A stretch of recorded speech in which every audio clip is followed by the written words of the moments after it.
everyone, welcome back to my channel. My name is Caridad and I'm an RBT in the state of Florida. In today's video, I'm going to be talking about session notes, specifically what you should be writing in your session notes and some tips on how to make your life easier when writing them. If you guys would like more content on ABA, grad school, or lifestyle, please subscribe down below and also follow my Instagram. And yeah, stay tuned.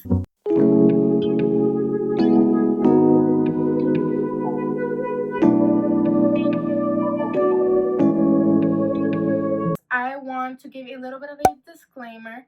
So session note formats and guidelines are different for every company. So what might be appropriate for mine may not be for yours, and it all depends. So before you take any of these tips into consideration when doing your own notes, please check with your agency's guidelines and formats. They probably have some type of template they want you to follow when writing your notes. Okay, so my first tip is to do your notes at the end of session or immediately after your session ends.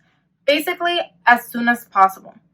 This is very important because when you do your notes immediately after your session or at the end of your session, you will have the most accurate notes possible and it'll ensure that you don't miss any important details you need to include in them. Okay, so my second tip is to actually write down significant occurrences in your notes when you have the chance throughout session. If something very important happens that you know you have to include in your notes, whenever you have the chance, not when a behavior is occurring or right when it happens, just whenever you have a chance. It's really easy in very long sessions. You can have 4 to 5 hour sessions that it's pretty hard to remember exactly what happened throughout those 4 or 5 hours. So to ensure you have the most accurate notes, what I like to do is either in my iPad or on my phone. I like to have the notes app accessible to me. And right before I get into session, I write down the date, client's initials, and I write down any significant occurrences that happened. So I know, okay, this is what I have to mention in my notes. I know exactly what I do to prevent those behaviors, so I don't go into that. I just write down specifically what happened and why. So this tip is actually for the content of your notes. So what you're actually going to be writing in your notes. I know in the beginning it can be a little bit confusing and kind of hard to remember everything, but it's pretty simple. Once you get used to it, you breeze through the notes and you know exactly what you need to be writing. So I like to always state where the session was at, whether it was the home setting, park, school, whatever. I like to state how the client was upon my arrival. So what were they doing? Did they say hello to me? You know, all of that. Then I like to go by activities. So what activity I did and my purpose for that activity. So let's say RBT worked on fine motor skills and compliance in cut and paste activity, for example. So then I'll write that, and then after that sentence, I'll go into detail what happened during that activity. So I like to use the ABCs. I actually got this idea from a colleague and it really helped me out, and now I like tell everyone, use your ABCs. ABCs of ABA are antecedent, behavior, consequence. This meaning what happened right before the behavior occurred, the behavior that occurred, and what happens right after that behavior.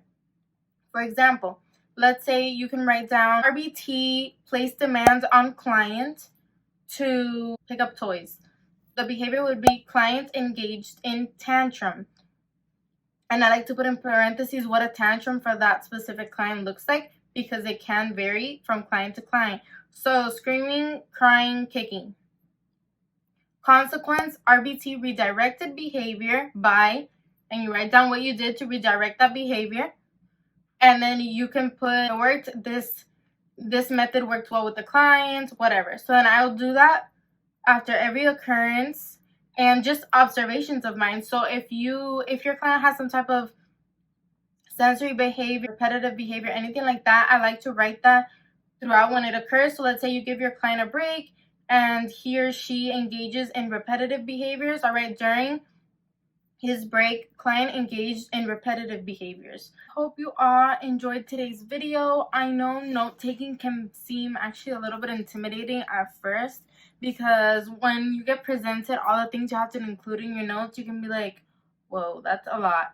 But I promise you, with some of these tips, and once you get the hang of it, you'll be breezing through your notes and getting through your points very quickly. It's just a matter of time and practice. I hope this video helped you guys out and gave you some ideas on what you could be doing and how to effectively take your notes as an RBT. Please subscribe to my channel, give me a thumbs up, and comment more video ideas you guys would like to see from me.